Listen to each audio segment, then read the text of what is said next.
कहानी शुरू होती है एरिज़ोना के एक छोटे से माइनिंग टाउन प्रॉस्पेरिटी से, जो कभी सोने की खदानों के लिए बहुत मशहूर था, लेकिन अब वो खदानें बंद पड़ी हैं। एक रात एक आदमी जहरीले केमिकल से भरा ट्रक चला रहा होता है। तभी सड़क के बीच में एक खरगोश आ जाता है। खरगोश को बचाने के चक्कर में वो ट्रक मोड़ देता है और उसी वक्त ट्रक से एक जहरीला बैरल गिरकर पास के तालाब में जा गिरता है। अगले दिन जोशुआ नाम का एक आदमी उसी तालाब के पास आता है कीड़े पकड़ने। उसे पता नहीं होता कि तालाब का पानी अब जहरीला हो चुका है। जोशुआ हर रोज यहाँ आता है क्योंकि उसके पास कई सारी मकड़ियां हैं जिन्हें वो अपने पालतू की तरह रखता है और इन्हीं कीड़ों को खिलाता है। कुछ दिनों बाद उसका दोस्त माइक उससे मिलने आता है क्योंकि उसे भी मकड़ियों में दिलचस्पी होती है। लेकिन जब एक मकड़ी कांच पर कूद जाती है तो माइक डर जाता है। तभी वो नोटिस करता है कि मकड़ियां अब बहुत बड़ी हो चुकी हैं। जोशुआ बताता है कि वो उन्हें कुछ खास जादुई झींगुर खिलाता है और सोचता है कि उसकी ये खोज उसे बहुत अमीर बना देगी। उसी दौरान एक बड़ी टैरेंटुला अपने पिंजरे से भाग जाती है। जोशुआ उसे ढूंढने लगता है और माइक को अपनी कैनुएला नाम की जहरीली रानी मकड़ी दिखाता है, जो अपने शिकार को अंदर से गलाने वाली अम्लीय जहरीली तरल बनाती है। माइक के स्कूल चले जाने के बाद जोशुआ नोटिस करता है कि एक मकड़ी गायब है। वो उसे ढूंढने लगता है, लेकिन तभी वही मकड़ी उसकी पीठ पर चढ़ जाती है और उसकी गर्दन पर काट लेती है। जोशुआ दर्द से चीखने लगता है और गलती से सारे पिंजरे तोड़ देता है। अब सारी मकड़ियां यूं आजाद होकर कमरे में फैल जाती हैं, यहाँ तक कि जोशुआ के तोते पर भी हमला कर देती हैं। एक हफ्ते बाद माइक दोबारा जोशुआ से मिलने जाता है, लेकिन तालाब के पास उसकी मां सामंथा, जो शहर की शेरिफा होती है, उसे रोक लेती है। सामंथा अपने साथी डेप्यूटी पीट की मदद से उस जहरीले बैरल को ढूंढने की कोशिश कर रही होती है, ताकि उसे लैब में भेजकर पता लगाया जा सके कि पानी में कौन सा केमिकल मिला है। वो इस जगह को खतरनाक मानती है, इसलिए अपने बेटे माइक को जबरदस्ती ट्रक में बैठाकर घर ले जाती है। रास्ते में कुछ टीनेजर लड़के अपनी बाइक से तेजी में स्टंट कर रहे होते हैं। ये देखकर सामंथा ट्रक घुमा देती है और उन्हें रोक लेती है। उनमें से एक लड़की उसकी बेटी एशली होती है। सामंथा उसे भी ट्रक में बैठने के लिए कहती है और मेयर के बेटे ब्रेड को लापरवाही से बाइक चलाने पर जुर्माना लगा देती है। रात को एशली घंटों तक फोन पर लगी रहती है और उसे फर्क नहीं पड़ता कि माइक को भी फोन चाहिए। परेशान होकर माइक जानबूझकर तारों से छेड़छाड़ करता है ताकि एशली को लगे कि फोन खराब हो गया है। फिर वो फोन लेकर जोशुआ को कॉल करता है, लेकिन कोई जवाब नहीं मिलता। उधर जोशुआ का घर अब पूरी तरह मकड़ी के जालों से ढक चुका होता है। उसका मरा हुआ शरीर अब उन विशालकाय मकड़ियों का खाना बन चुका है, जो अब कुत्ते के आकार जितनी बड़ी हो गई हैं। दूसरी तरफ शहर के मॉल में मेयर वेड लोगों को बताता है कि शहर की हालत बहुत खराब हो चुकी है। उसका कहना है कि अगर यहाँ एक बड़ा कमर्शियल कॉम्प्लेक्स बनाया जाए तो शहर की अर्थव्यवस्था सुधर सकती है, लेकिन इसके लिए उसे लोगों की जमीन चाहिए। लोग इस फैसले का विरोध करने लगते हैं, खासकर क्रिस, जो पुराने खान मालिक का बेटा है। उसके पिता की मौत 10 साल पहले खदान में हुई थी। क्रिस अब शहर लौट आया है और जानता है कि उसके पिता को खदान में सोने की नस मिली थी, इसलिए वो अपनी जमीन बेचने से इनकार कर देता है। वेड और क्रिस में बहस बढ़ जाती है और गुस्से में क्रिस वेड को मुक्का मार देता है। हालात बिगड़ने से पहले सामंथा बीच में आकर दोनों को अलग करती है। वो क्रिस को याद दिलाती है कि उसका गुस्सा हमेशा से उसका दुश्मन रहा है और उसे समझाती है कि इस बार बख्श दिया गया है, लेकिन अगली बार नहीं। दूसरी तरफ पीट के घर में अजीब चीजें होने लगती हैं। उसकी बिल्ली वेंट में कुछ हलचल महसूस करती है। दरअसल एक मकड़ी अंदर घुस चुकी होती है। बिल्ली उसे पकड़ने के लिए उसके पीछे चली जाती है। उसी वक्त पीट की पत्नी रसोई में रखे कैन तक हाथ बढ़ा रही होती है, लेकिन पति से झगड़ते हुए उसे पता ही नहीं चलता कि वहीं पास में एक मकड़ी छिपी हुई है। अचानक दोनों को वेंट के अंदर से अपनी बिल्ली की दर्द भरी आवाजें सुनाई देती हैं। दीवार पर अजीब निशान उभर आते हैं, जैसे किसी बिल्ली और मकड़ी के शरीर ने उसे दबाया हो। वो आवाज का पीछा करते हैं, जो अब छत की ओर बढ़ रही होती है। तभी लाइट्स टिमटिमाती हैं और उन्हें आखिरी बार बिल्ली की चीख सुनाई देती है। फिर सब शांत हो जाता है। अगली सुबह क्रिस अपनी आंटी ग्लैटिस से बातें कर रहा होता है। वो बताता है कि सालों पहले उसने सामंथा के एक्स हस्बैंड से झगड़ा किया था। इसी वजह से उसे शहर छोड़ना पड़ा, लेकिन आज भी उसके मन में सामंथा के लिए वही पुराना प्यार जिंदा है। ग्लैटिस मुस्कुराकर कहती है, अगर अब भी उसे चाहते हो तो कुछ कर दिखाओ।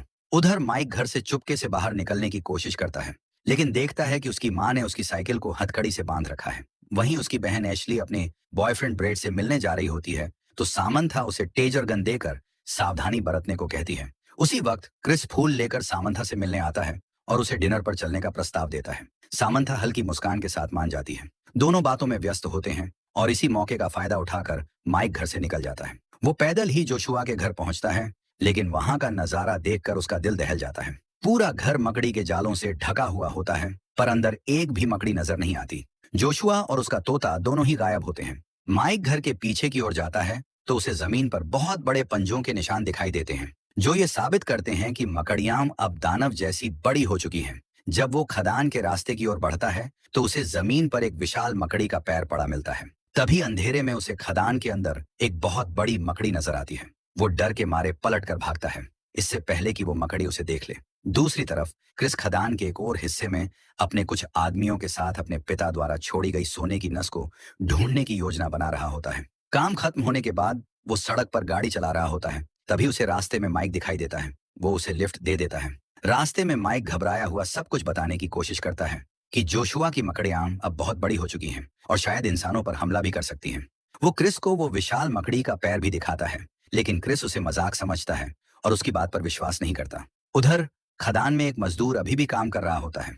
वो देखता है कि उसकी पाइप जाम हो गई है। वो उसे खोलने के लिए उसमें फूंक मारता है, लेकिन तभी उस पाइप से सैकड़ों छोटी मकड़ियां उसके मुंह में घुस जाती हैं। जैसे ही वो तड़पता है, अंधेरे से कैनुएला, वो जहरीली रानी मकड़ी, बाहर आती है और उस आदमी को मार डालती है।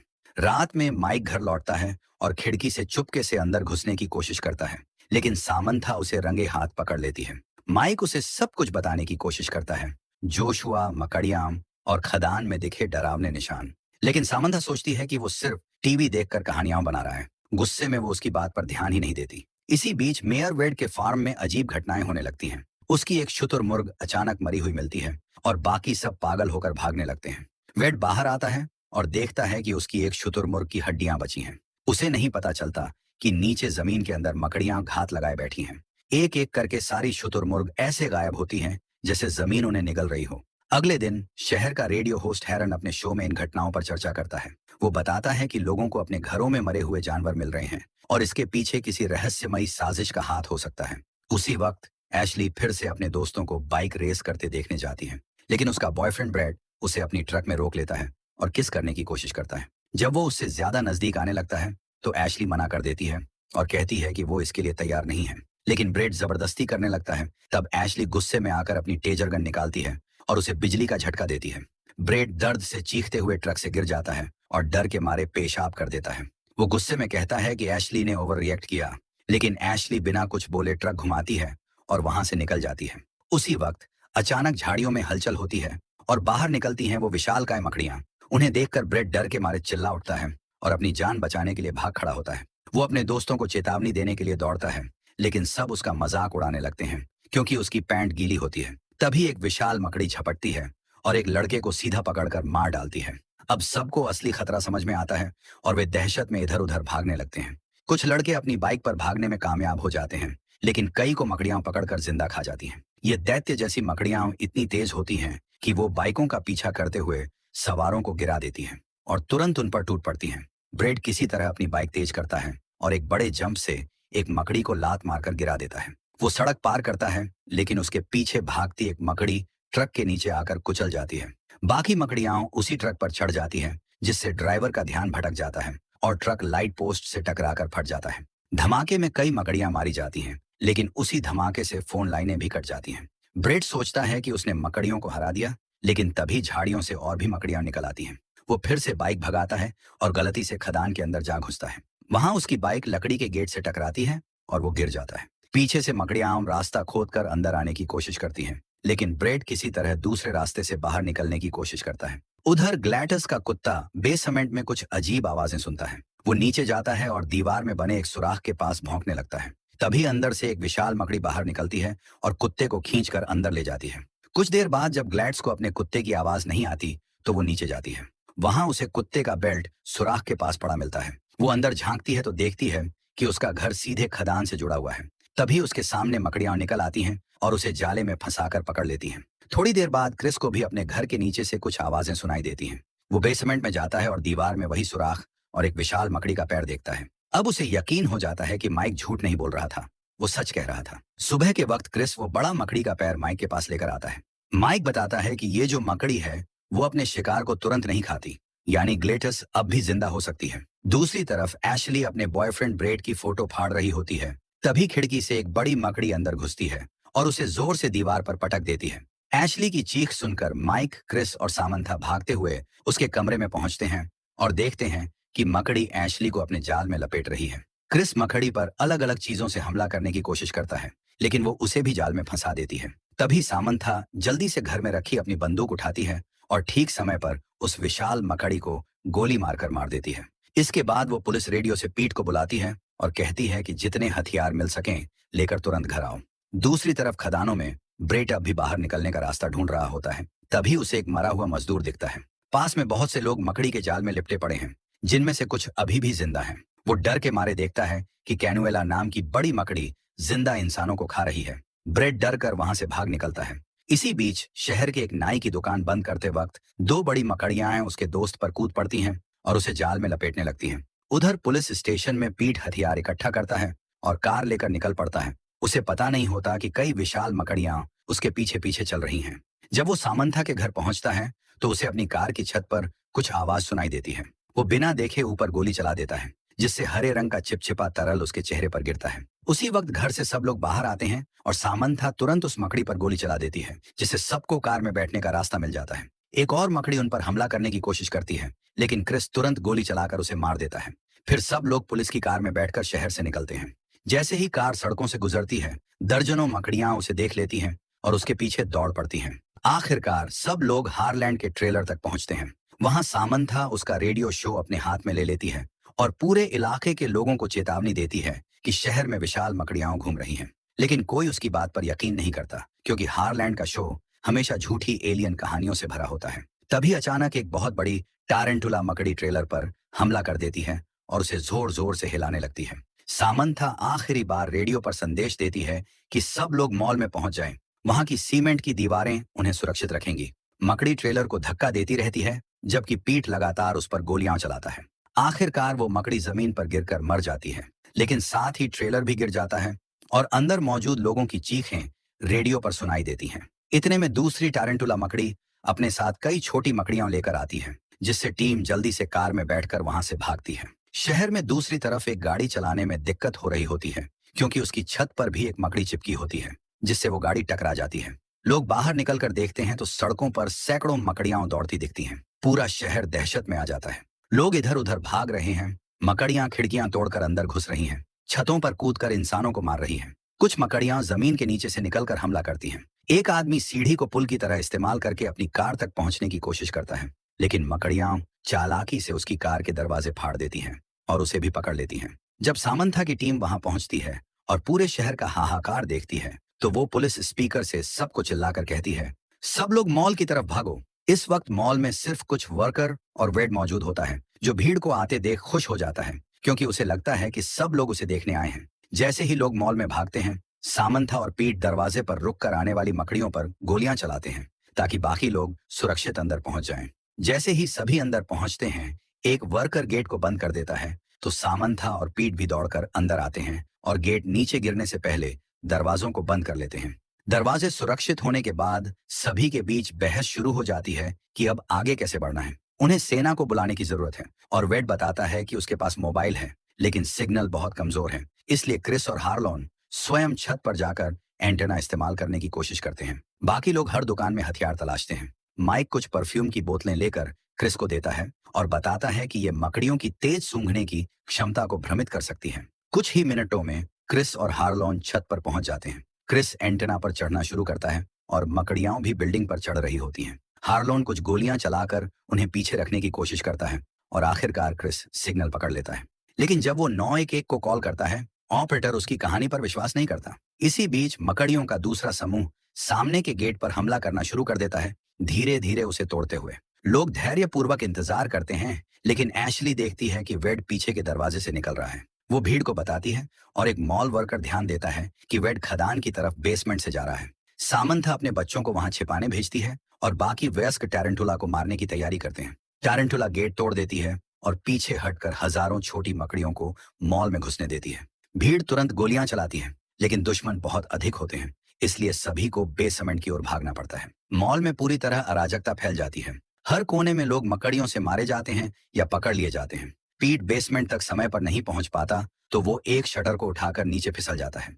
जब मकड़ियां शटर के नीचे अपने पैर डालती हैं, पीट तुरंत चेनसॉ से उन सभी को काट देता है और रास्ता साफ कर देता है। बेसमेंट में पहुंचे सभी बचे हुए लोग हैरान रह जाते हैं जब उन्हें पता चलता है कि वेड ने अगला दरवाजा लॉक कर दिया है, यानी अब वे सब अंदर फंस गए हैं। दूसरी तरफ छत पर क्रिस और हार्लोन के चारों ओर मकड़ियां घिर चुकी हैं। हार्लोन सबका ध्यान बंटाने के लिए छलांग लगाकर नीचे झाड़ियों में कूद जाता है। ठीक उसी वक्त पीट भी बाहर आता है। अब उनके पीछे पीछे मकड़ियाओं आ रही हैं और दरवाजा सिर्फ अंदर से खुल सकता है, इसलिए दोनों को भागना ही पड़ता है। खदान के अंदर वेड की मुलाकात ब्रेड से होती है। तभी मकड़ियां उन्हें ढूंढ लेती हैं। वेड ब्रेड की बाइक लेकर भागने की कोशिश करता है, लेकिन एक विशाल मकड़ी उसे पकड़कर अंदर घसीट ले जाती है। ये देखकर ब्रेड समझ जाता है कि अब जान बचाने का एक ही रास्ता है, बाइक पर बैठकर तेजी से भाग जाना। उधर मॉल में बार्बर छिपे हुए कोने से बाहर आता है, लेकिन उसे पता नहीं चलता कि पास का तंबू हिल रहा है। अचानक एक मकड़ी वहां से निकलती है और उस पर झपट पड़ती है। वापस छत पर क्रिस एंटेना पर थोड़ा और ऊपर चढ़ता है और केबल्स पकड़कर नीचे फिसलता हुआ वेंट्स के रास्ते सीधे मॉल के अंदर पहुंच जाता है। सामंथा उसे जालियों में फंसा देख लेती है और जल्दी से निकालकर बाकी सबके साथ बेसमेंट में चली जाती है। अचानक दरवाजे पर जोरदार धमाके होने लगते हैं और पल भर में वो गिर जाता है। लेकिन डरने की बात नहीं, वो कोई मकड़ी नहीं बल्कि ब्रेड होता है, जो मशीन की मदद से रास्ता खोल रहा होता है। उसके पीछे कुछ मकड़ियाएं होती हैं, जिन पर सब लोग मिलकर गोलियां चलाते हैं और उन्हें खत्म कर देते हैं। लेकिन मकड़ियां अभी भी दूसरे दरवाजे को तोड़ने की कोशिश कर रही होती हैं। इसलिए सामंथा तुरंत मशीन को खिसकाकर उस दरवाजे के सामने लगा देती है, ताकि रास्ता बंद हो जाए। फिर वो बाकी लोगों के साथ खदान के रास्ते से बाहर निकलने लगती है। जैसे ही सब लोग सुरंगों के अंदर दौड़ रहे होते हैं, क्रिस को एक अजीब सी गंध महसूस होती है।